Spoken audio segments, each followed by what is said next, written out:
This is not a story of grand passions that ignite like wildfire, but of a love that grows like a steadfast tree in a quiet valley, its roots deepening slowly in the soil of shared days and gentle trust. It is a story for anyone who knows that true sanctuary is not a place, but a presence, and that the most profound vows are spoken not in a church, but in the hush of a lamplit room, through the careful tending of a wound, or with the silent offering of a warmer cup of tea. Silas Blackwood's world was one of straight lines and deliberate silence. The furrows in his field, the stack of cordwood by his door, the single tin plate set for supper all, spoke of a life pared down to its essentials. His homestead, nestled in a shallow valley miles from the nearest dusty track of a town, was his fortress against a past he never named. Loneliness was not an intruder here.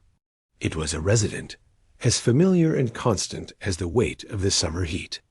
At dusk, the solitary flame of his oil lamp would cast a long, sharp shadow that moved when he did, a silent companion in a house too quiet. He made his bed for one, the blanket pulled taut, a habit of order that underscored the emptiness. His hands, competent and calloused, knew how to mend a fence, soothe a nervous horse, and set a broken bone. They were hands built for service, but they had forgotten the language of tenderness, the gentle cartography of another's skin. Into this quiet, ordered solitude, the wind brought the first disruption. A summer squall, violent and sudden, tore across the prairie, bending the tall grasses flat and turning the sky a bruised purple. When the wind settled at last, and a fragile quiet returned, Silas went to check his barn. It was there, huddled in the clean straw of an empty stall, that he found her. A woman clutching a sleeping infant to her chest, her face pale with exhaustion, but her spine straight with a fierce protective pride. A broken wheel on a small wagon miles up the creek was her story, told in a few, clipped sentences. She was a widow. Her name was Amelia. The baby's was Leo. She had been heading west, toward a cousin she'd never met, a last, desperate hope. Silas looked at her, at the tiny, trusting face of the child nestled in her arms, and then at the vast, indifferent expanse of the darkening plains. His moral code, the unshakable bedrock of his solitary existence, left no room for debate. He could not, would not, turn them away. He cleared his throat, his voice raspy from disuse. The storm's past, but it'll be dark soon. He gestured toward his small, sturdy house, the lamplight in its window a single point of warmth in the coming night. You can shelter there. Amelia's gaze was direct, perceptive. She was a survivor. It was etched in the careful stillness of her features. She was assessing him, weighing the risk of a stranger's charity against the certain dangers of the wilderness. He understood her hesitation. He was a large man, made rough by work and solitude. To her, he was a threat until proven otherwise. He took a deliberate step back, giving her space, turning his hands palms out in a gesture he used with spooked animals. It was an offering of peace, a promise of no harm. He watched as a fraction of the tension eased from her shoulders. She gave a single, sharp nod of acceptance. As he led her across the yard, the baby stirred, letting out a soft cry. Amelia hushed him gently, her touch infinitely tender. Inside the barn, a profound sense of rightness settled over Silas, a feeling he hadn't known he was missing. He had built this place to be a shelter for himself. He had not realized, until this moment, how much he had wanted someone to share it with. He held the door open for her, the warm domestic air of the cabin spilling out into the cool night. As she stepped over the threshold into the light, he spoke the words, a plain and simple vow. You're safe now. From Amelia's perspective, safety was a fragile concept, a territory she had learned to navigate with caution. The first light of dawn crept through the single window of the cabin, and she was already awake, her son Leo sleeping soundly in the makeshift cradle of her arms. She had spent the night on a pallet by the hearth, every nerve alert to the sounds of the house, to the quiet breathing of the man who slept in the other room. But the night had passed in peace. The man, Silas, had given her the space without a word, retreating to his own room and closing the door, a gesture of respect she had not expected. When he emerged at dawn, he moved with a quiet economy that spoke of long habit. He did not look at her directly at first, granting her the privacy of her waking. He lit the stove, his large hands surprisingly deft, and put a pot of coffee on to boil. Only when the aroma began to fill the small room did he speak. "There's porridge," he said, his voice a low rumble. He gestured to the table, where 2 bowls and 2 spoons were already set. A second cup, she noted, sat beside his own. It was a small thing, the presence of that second cup, but it was a clear signal. She was not an intruder to be tolerated, but a presence to be provided for. Her pride, the armor of a survivor, would not allow her to accept charity for long. After they had eaten in a silence that was not uncomfortable, but simply observant, she met his gaze directly. Leo was awake now, cooing softly on her lap. "Mr. Blackwood," she began, her voice steady, "I am grateful for your shelter. But I cannot be a burden. I will earn our keep. I can cook, I can mend, I can keep this house as well as any." She was setting a boundary, establishing her agency. She was not a damsel in distress.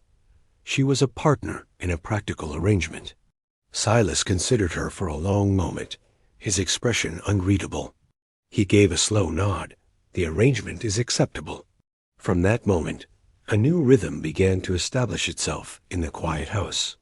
While Silas worked the land, his presence a steady, distant figure in the fields, Amelia made the interior her domain. She found his mending basket, a jumble of work-worn shirts and loose buttons. With her own needle and thread, salvaged from her meager belongings, she began to set his small world to rights. The act of sewing was a comfort, a familiar, orderly task in a life that had been thrown into chaos. Each neat stitch that closed a seam felt like an assertion of her own resilience. Leo became an unlikely bridge between the 2 quiet adults. Silas, who seemed so self-contained, would pause at the doorway when he came in from the fields, his gaze softening as he watched the baby kick and gurgle on a blanket on the floor. He never offered to hold him. That was a boundary he seemed to instinctively understand he should not cross. But he would bring small curious things for the child to look at.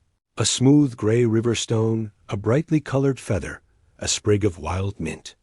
He would place them just beyond the baby's reach, a silent offering. Amelia watched these interactions from the corner of her eye. She saw the gentleness in this stoic man, the careful way he moved, the deliberate respect he showed for both her and her child. He spoke little, but his actions were a language she was beginning to understand. He poured her the fuller cup of coffee. He left a bucket of fresh, cool well water by the door each afternoon. He repaired the broken runner on the old rocking chair by the hearth without being asked, so she would have a comfortable place to soothe the baby in the evenings. These were the gestures of a protector, but it was more than that. It was a consistent, quiet demonstration of respect. Trust, Amelia knew, was not given freely. It was earned, stitch by careful stitch. And in the quiet, sun-drenched cabin, surrounded by the vast, silent prairie, she felt the first, tentative threads of it beginning to form. The sounds of the homestead began to change. The stark silence of Silas's evenings was now punctuated by the soft gurgle of a baby and the gentle creak of the rocking chair Amelia favored. The air, once scented only with dust and dry wood, now carried the warm, comforting aroma of baking bread and stewing herbs. Silas found himself adjusting his own routines, moving with a quieter step in the mornings, taking his midday meal on the porch to give Amelia and the baby the privacy of the house. He was a man who observed, who listened, and he was learning the rhythms of their presence. He learned to distinguish the baby's cry of hunger from his cry of tiredness. He learned that Amelia hummed a low, sweet tune when she was kneading dough, a sound that settled something deep within his chest. He had offered them shelter out of a sense of duty, but their presence was becoming something he was starting to need, a quiet balm on the raw edges of his solitude. One afternoon he came in from the fields earlier than usual, the heat having driven him to seek the shade of the barn. As he passed the cabin window, he saw Amelia sitting in a patch of sunlight, her head bent in concentration. She was mending one of his work shirts, the dark blue fabric stark against the pale skin of her hands. Her needle moved with a steady, practiced grace, the stitches small and even. He stopped, unseen, watching her. It was an act of simple domesticity, yet it felt intensely intimate. She was not just patching a hole. She was tending to something of his, applying a careful, patient touch to a thing he had worn until it was frayed. An unfamiliar emotion, tight and warm, constricted his throat. He had always mended his own things, with clumsy functional stitches that were meant only to hold. Her work was different. It was restorative.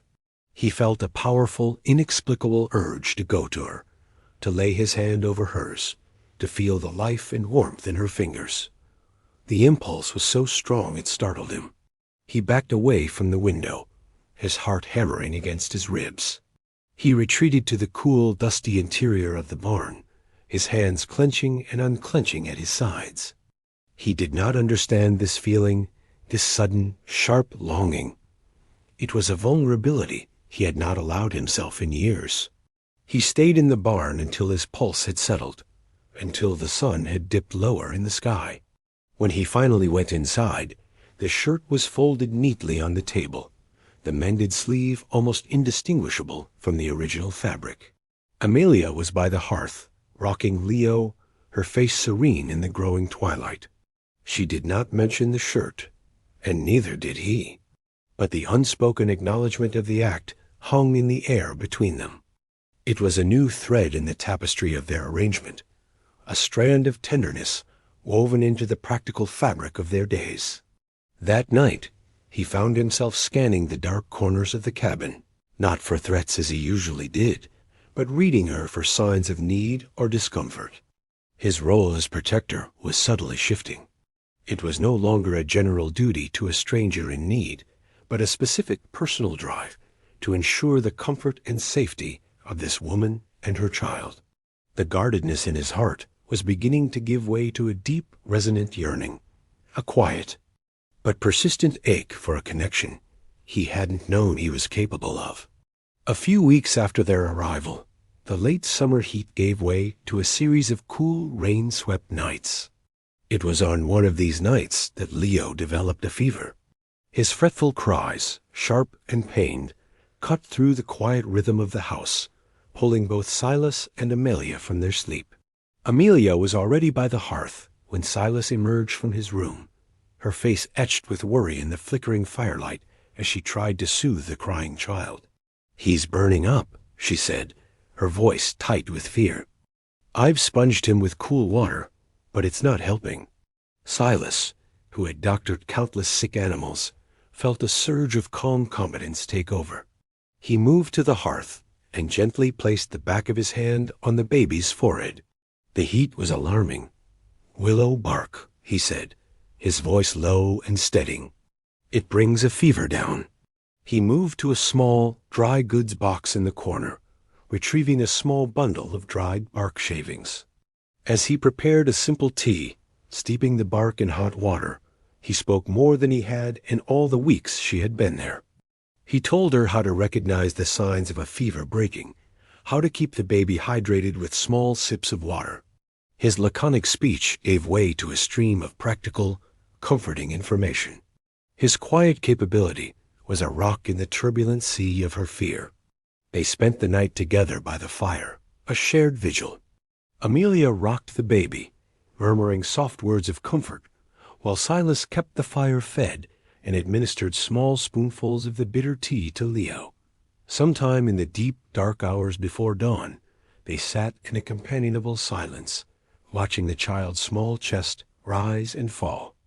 Leo's cries had finally subsided into a restless sleep, his skin still hot, but no longer radiating the same frightening heat. Exhausted, Amelia's head nodded forward. "You should sleep," Silas said quietly. "I'll watch him." She shook her head. "I can't," he understood. He got up and returned with a blanket from his own bed, draping it carefully around her shoulders. His fingers brushed her arm, a brief, impersonal contact that somehow felt charged with a gentle intimacy. She looked up at him, her eyes wide with gratitude and exhaustion in the dim light. And then, for the first time, she gave him a small, unguarded smile.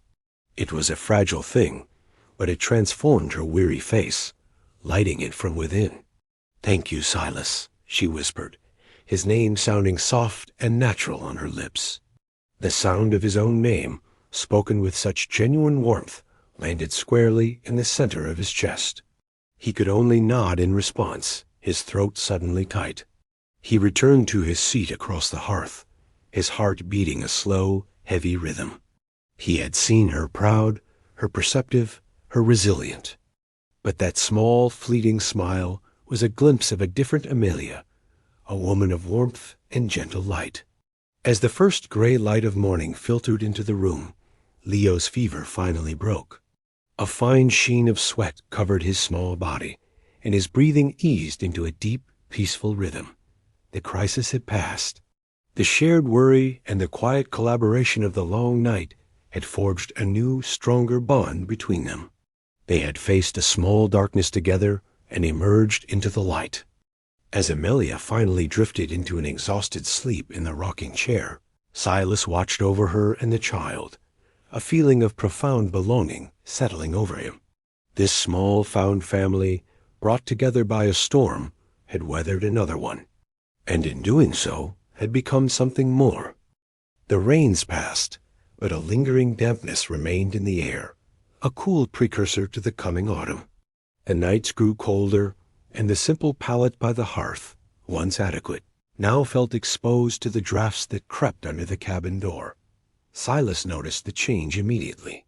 He saw how Amelia drew the blankets tighter around herself, and Leo, how she built up the fire before settling down for the night, trying to create a pocket of warmth that would last until morning.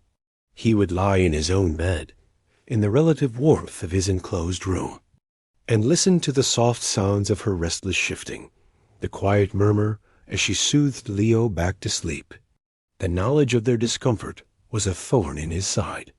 His room was the warmest and safest part of the house, its thick walls holding the day's heat, its single, well-sealed window keeping out the night's chill. For several nights, he wrestled with the thought, his ingrained sense of propriety at war with his deepening need to care for her.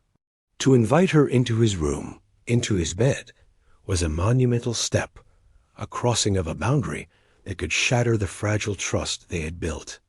But to leave her and the child shivering by the hearth felt like a fundamental failure of his duty to protect them. One evening, after a particularly cold wind had rattled the door all day, he made his decision. He found her by the fire, wrapping Leo in an extra layer, her own shoulders hunched against the chill. He stood for a moment, gathering the words. This had to be an invitation, not a command, a practical solution, not a proposition. "Amelia," he began, his voice low. She looked up, her expression questioning. "It's too cold out here for the boy," he said, his gaze fixed on a point just over her shoulder. "My room holds the heat better. You should take the bed." The offer hung in the air between them, heavy with unspoken implications. He was offering her his sanctuary, the most private space in his solitary world. He was proposing a proximity that went far beyond their current arrangement. He watched her face, saw the flicker of surprise, then a careful, guarded consideration. She understood everything he was not saying. She was a woman alone, her reputation and safety paramount. He was making himself vulnerable to her judgment, to her trust. "And where will you sleep?" she asked, her voice quiet but direct, her gaze searching his. "I'll take the pallet here," he answered without hesitation. "The cold doesn't bother me." It was a lie, of course, but his comfort was secondary. Her well-being and that of her son had become his primary concern. She was silent for a long moment, her eyes never leaving his face. She was reading him, looking for any sign of coercion or ulterior motive. He met her gaze steadily, letting her see the simple, honest sincerity of his offer. It was a choice that had to be hers, and hers alone. She rose from the rocking chair, Leo held securely in her arms, and took a step toward him. "I will accept," she said, her voice so soft he had to strain to hear it, "on the understanding that this is for the child's warmth, and for my peace of mind. Nothing more is offered. Nothing more is expected." Her agency was a bright, fierce flame. She was not passively accepting his protection. She was actively defining the terms of their intimacy. She was choosing to trust him, and in doing so, was entrusting him with her dignity. "Yes," he said, the word a solemn vow. "Only for that." "Only if you want." He stepped back, clearing the path to his bedroom door. As she passed, her arm brushed against his chest. The fleeting contact was like a spark, a brief, intense flare of warmth. She paused at the door and looked back at him. "Silas," she said, and the soft use of his name was a confirmation, a seal on their new agreement. He could only nod, his throat tight with an emotion he couldn't name. He watched as she disappeared into the room, the soft click of the latch echoing in the quiet cabin. He laid his own blankets on the pallet by the fire, the spot still holding a faint, residual warmth from her presence. He lay down, staring into the flickering embers, the scent of her, of soap and rain, and something uniquely Amelia, seeming to linger in the air. He had invited her into the heart of his fortress. And in her acceptance, in her clear-eyed setting of boundaries, she had taken a key and unlocked a door inside of him. Lying there in the cold, listening to the faint, soft sounds of her and the baby settling into the warmth of his bed, he felt a yearning so profound it was a physical ache in his chest. The transition was seamless, yet it changed everything. Every evening, Amelia would retreat to the bedroom with Leo, the soft click of the door latch a quiet affirmation of the trust between them. Every morning, Silas would wake to the sight of that closed door, a symbol of the precious lives he was now guarding. The house felt fuller, the domestic arrangement solidifying into something that felt perilously close to a family. He would find himself listening for the soft sounds from the room, Amelia's low humming, Leo's happy gurgles, and a quiet contentment would settle over him. She was sleeping in his bed, surrounded by his scent, in the heart of his home. The intimacy of it was a constant, low hum beneath the surface of their daily routines. From Amelia's perspective, sleeping in Silas's room was a profound comfort. The bed was warm, the small room secure, and the knowledge of his steady presence just outside the door allowed her to finally sleep without fear.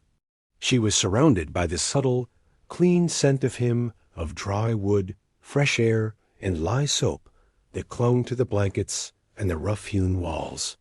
It was the scent of safety. It was the scent of honor.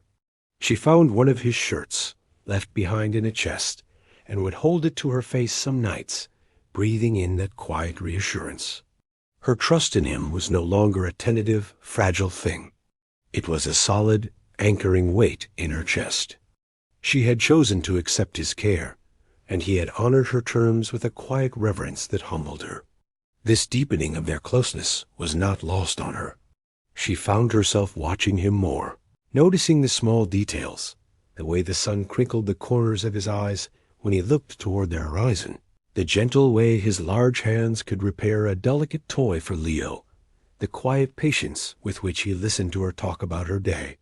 The longing she felt was no longer just for safety, but for this man, for his quiet strength and his unexpected tenderness.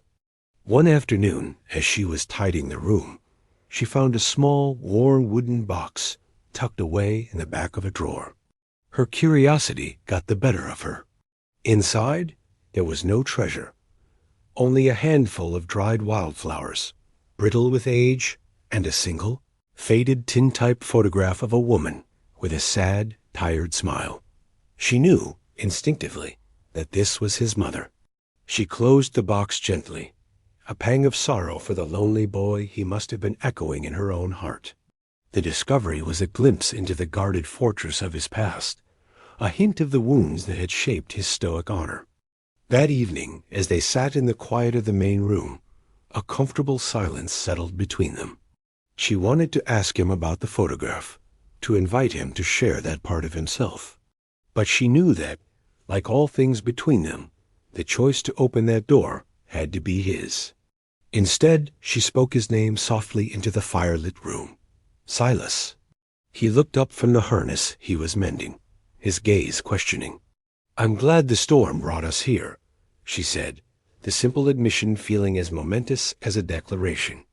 A flicker of something warm and vulnerable passed through his eyes. He gave a slow, deliberate nod.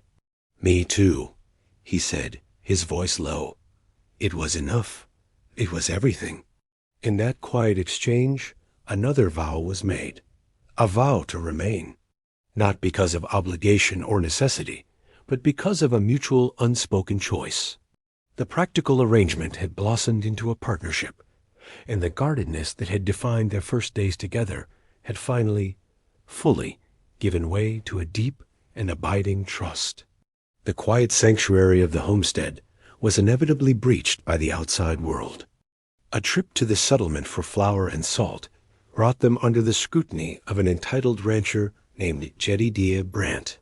Brant, a man whose wealth was matched only by his arrogance, had heard the town gossip about the reclusive Silas Blackwood taking in a widow and her child. Seeing Amelia's quiet beauty and proud bearing in person, he immediately marked her as a prize to be won, a challenge to his dominance in the valley.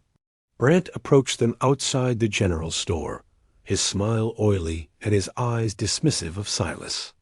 He tipped his hat to Amelia, his gaze lingering on her in a way that made her skin crawl. "A fine lady like yourself must find it lonely out on that dusty patch of Blackwoods," he said, his tone dripping with condescension. "My ranch offers far more suitable accommodations for a woman of your quality. And for the little one, of course." Amelia felt a familiar chill of dread. Brant's words were couched in politeness, but his intent was clear. He saw her as an object, a status symbol to be acquired. "We are quite comfortable, thank you, Mr. Brant," she said, her voice cool and steady. She instinctively took a small step closer to Silas, the solid warmth of his presence a silent shield. Silas did not speak. He simply stood beside her, his gaze level and cold, fixed on Brant. He did not posture or threaten. His stillness was its own kind of warning, a promise of immovable opposition. He was letting her lead, respecting her agency, but his support was an unshakable wall at her back. Brant's smile tightened. "A man like Blackwood, he's half wild. He doesn't understand the needs of a delicate creature. I could offer you and the boy real security." "I am not a delicate creature, Mr. Brant," Amelia replied, her chin high. "And I have all the security I need." The encounter was brief, but it left a toxic residue in the air.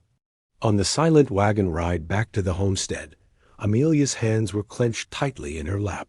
The confrontation had stirred up painful memories, ghosts of a past where her choices had been stripped away, where men like Brant had held all the power. That night, the house felt different, the peace of their sanctuary disturbed.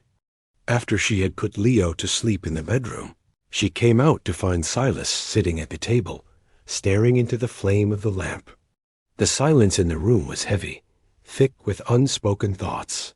"He will not trouble you again," Silas said, his voice a low growl. "I won't allow it."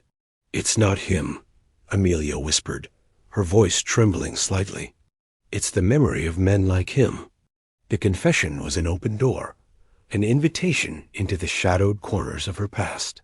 Silas looked at her, his expression softening with a deep, quiet empathy. He pushed the chair opposite him out from the table, a silent invitation to sit, to share the burden.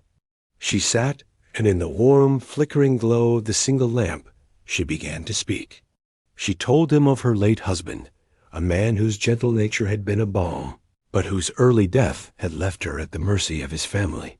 They had seen her not as a grieving widow, but as a problem to be managed, a property to be disposed of.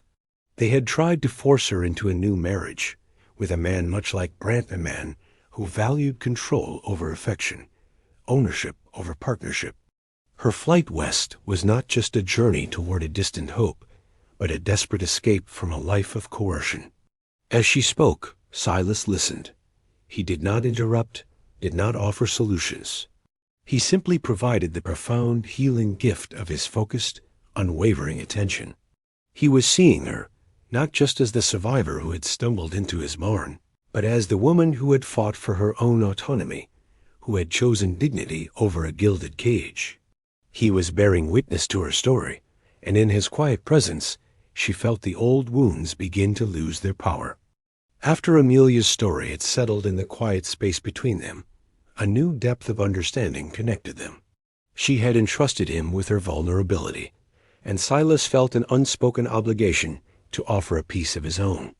The fortress of his past had always been locked tight, but her trust was a key he could not deny.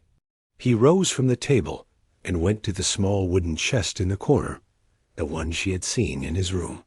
He brought it back and set it gently on the table between them, the lamplight pooling on the worn wood. He opened the lid. "My mother," he said, his voice rough as he pushed the faded tintype photograph toward her. The woman's sad smile seemed to hold a world of unspoken sorrow. "My father." "He was a man like Brant," Silas continued, the words costing him a visible effort. "He believed a man's worth was measured by what he could control. His land, his animals, his wife." He spoke of a childhood spent in the shadow of a tyrant, of watching his mother's spirit slowly wither under the weight of a heavy, dishonorable hand. He spoke of the day he had finally left, a boy of 16, with nothing, but a fierce vow in his heart that he would never, ever be that kind of man. His stoicism, his careful respect for boundaries, his unwavering moral code, it was all forged in the fire of that vow. He was a protector because he knew the predator intimately. He valued her agency so fiercely because he had seen what happened when it was stolen. The confession laid his soul bare. He was not just a stoic homesteader. He was a man who had deliberately built his life as a repudiation of his own history. Amelia reached out, and her fingers gently brushed the back of his hand where it rested on the table. The touch was light, but it sent a current of warmth through him. "You are nothing like him, Silas," she whispered, her voice thick with emotion. In that moment, they were no longer just a man and a woman bound by circumstance. They were two survivors who had found in each other a kindred spirit, a shared understanding of the sanctity of a person's soul. A short while later, a sound from outside, the skittish whinny of his horse, drew Silas to his feet. He took his rifle from the pegs by the door, his movements economical and sure. He was gone for only a few minutes, returning after confirming it was just a coyote slinking past the chicken coop. When he stepped back inside, he leaned the rifle against the wall and then unbuckled his gun belt, the one he wore when he worked far from the house. He coiled it and held it out to her, the heavy Colt pistol offered hilt first. "Hold this," he said simply, as he turned to pull off his dusty boots. The gesture was so simple, so profound, it took her breath away. A man's weapon was his life, his last line of defense. To hand it over, even for a moment, was an act of absolute trust. It was a transfer of power, a clear and undeniable statement. "I trust you with my life. I do not fear you." She took the heavy belt, the cold steel of the pistol, a stark contrast to the warmth of their shared confessions. She held it in her lap, a silent guardian of his trust, as he sat and worked the stubborn laces of his boots. The quiet domesticity of the moment, layered with the immense weight of what had just passed between them, was almost overwhelming. He was her protector, yes, but he was also her partner. And in his quiet, deliberate way, He had just made it clear that he knew she was his too. Jedediah Brant was not a man who accepted refusal. His bruised ego demanded satisfaction, and he returned to the homestead a week later, not with offers, but with a weapon of his own, a piece of paper backed by the authority of a traveling magistrate he had plied with whiskey and coin. He brought the magistrate with him, a portly, sweating man who looked deeply uncomfortable with the entire situation. Silas saw them coming from a long way off. He was repairing a harness on the porch, the familiar, methodical work a balm to his thoughts. He didn't stop his work, but his body tensed, a low, quiet hum of readiness. Amelia came to the door, Leo on her hip, her face pale, but her eyes resolute. She came out onto the porch and stood beside him. Not behind him, shoulder to shoulder. They were a single, united front. "Blackwood," Brant said, dismounting with a swagger, "I have a legal writ here. It seems Mrs. Vance's late husband was indebted to my father. A significant sum." He waved the paper, a smirk playing on his lips. "The debt falls to her, of course. This writ gives me legal authority as her benefactor. She and the child will be coming with me to work off the debt at my ranch. It's all perfectly legal." The lie was audacious, a predator's snare crafted from false honor and twisted law. The magistrate cleared his throat, avoiding Silas's cold, direct gaze. "The paper appears to be in order, Blackwood. The lady will have to come with him." Silas slowly set down his leatherwork. He did not look at Brant. He did not look at the magistrate or the fraudulent paper. He looked at Amelia. His eyes held a single, clear question, a silent transfer of power. "What is your wish?" "I will follow your lead." This was her fight, her life. He was her ally, not her champion. His strength was hers to command. His unwavering eye contact, the solid, unshakable presence of him beside her, was his vow. The world seemed to shrink to the space on that porch. The chirping of crickets, the rustle of the wind in the dry grass, all of it fell away. It was a silent, decisive confrontation, a battle of wills being fought not with fists or guns, but with glances and posture. Amelia drew a deep breath, anchoring herself to the steady strength she felt radiating from Silas. She saw the question in his eyes, the profound respect for her autonomy that Brant and his kind could never comprehend. In that look, she found her voice, clear and strong. She took one deliberate step forward, shifting Leo slightly on her hip. "There is no debt," she said, her voice ringing with the force of absolute truth. She did not address Brant, but spoke directly to the magistrate, the symbol of the law. "My late husband was a man of honor. He owed nothing to this man's family." Her gaze was unflinching. Then she turned her head, her eyes locking with Silas's once more. Her free hand came up and rested on his forearm, a small, definitive gesture. It was an anchor, a claim, a public declaration. "My place is here," she stated, her voice softening but losing none of its power. "This is my home." The simple, plain words were more powerful than any legal document. The magistrate, a weak man but not an entirely blind one, saw the truth of the situation. He saw the woman's hand on the stoic man's arm. He saw the unshakable partnership in their shared gaze. He saw a family, not a debtor and a guardian. "You heard the lady, Brant," the magistrate said, his voice holding a note of finality. "She's made her choice. This is her home. There's nothing more to be said."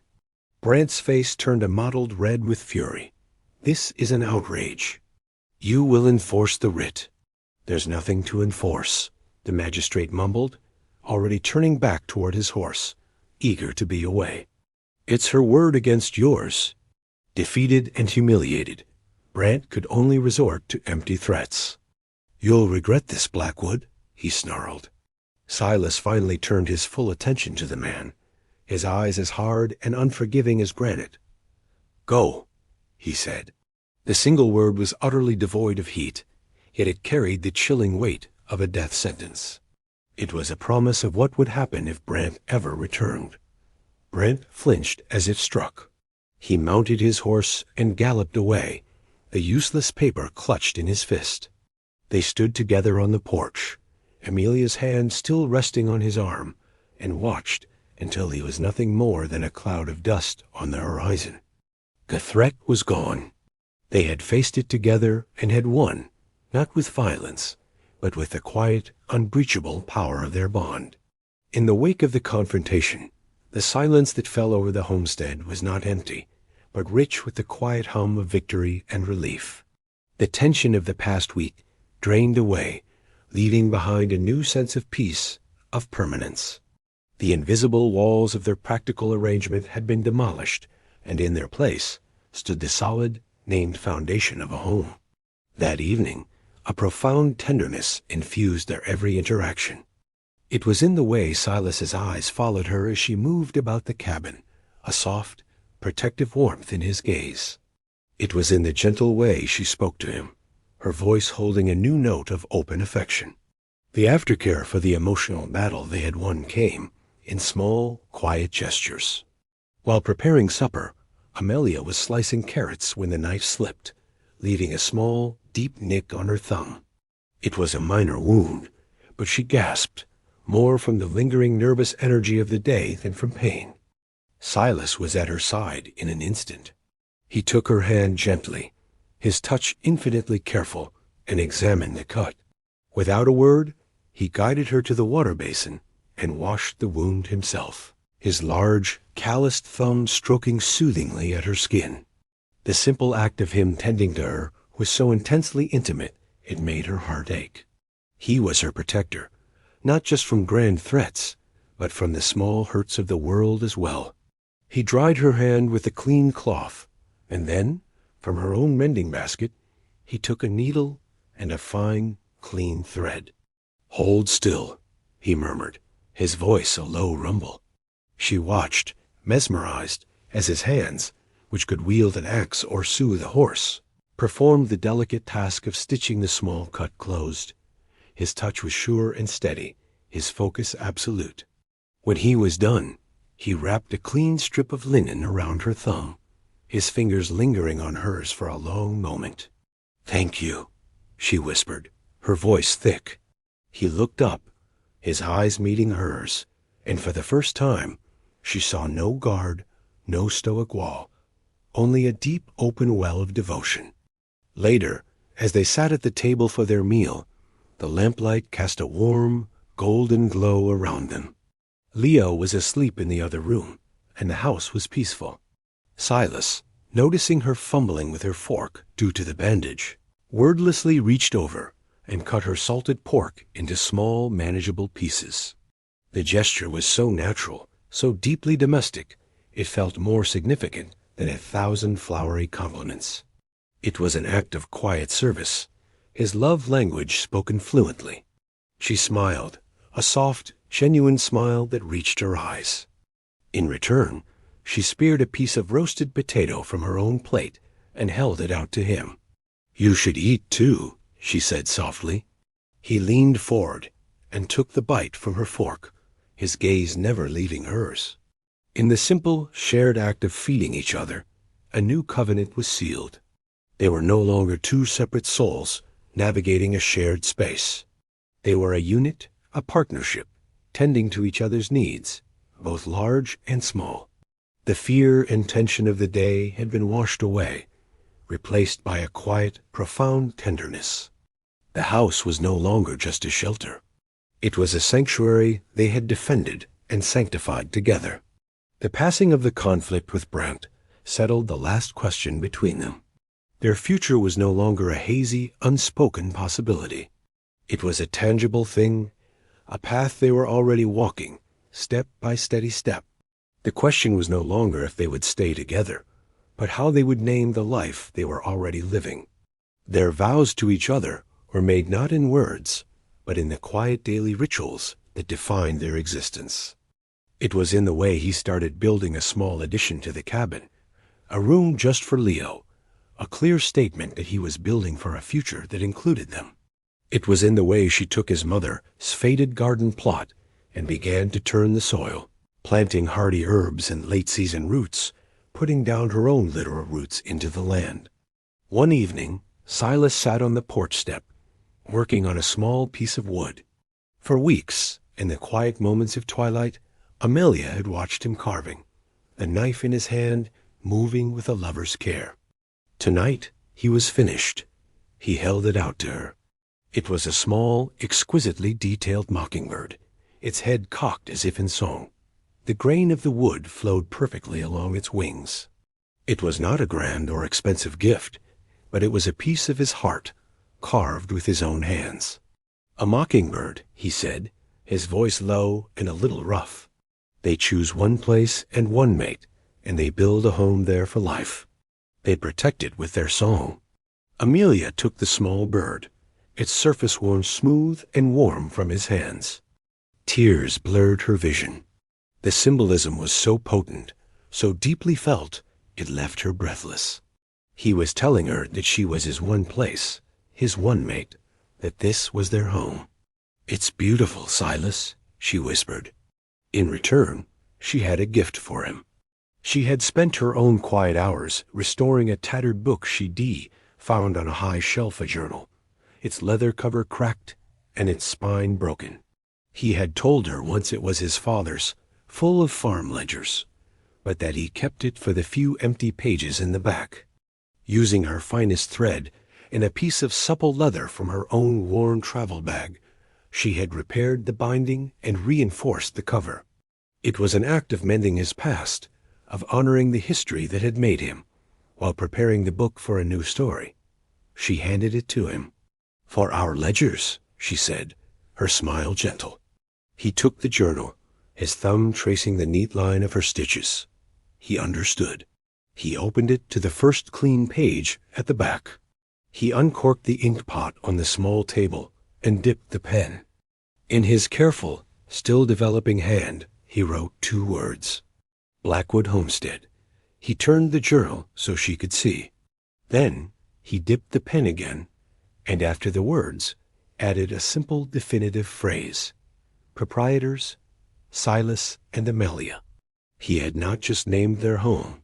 He had named them partners in it, equals. He had given her not just his heart, but his name and his future, all in a few strokes of plain black ink. He stood, setting the journal aside, and drew her gently to her feet. His hands came up to frame her face, his touch so careful, so full of reverence. "Amelia," he murmured, his voice thick with a lifetime of un-GFN, spoken emotion. "Will you stay? Will you build this life with me?" It was the question she had been waiting for, the question they had already answered 100 times in 100 different ways. "Yes," she breathed, her hands coming up to rest on his wrists. "There is nowhere else I would rather be." He did not kiss her then. Instead, he leaned in and rested his forehead against hers, a gesture of such profound intimacy it was more binding than any kiss. They stood there for a long moment, 2 solitary souls who had found their home not in a place, but in each other. Their future was sealed, not with a passionate embrace, but with a quiet promise. They shared breath in the lamplight, and the solid, reassuring weight of his name written beside hers.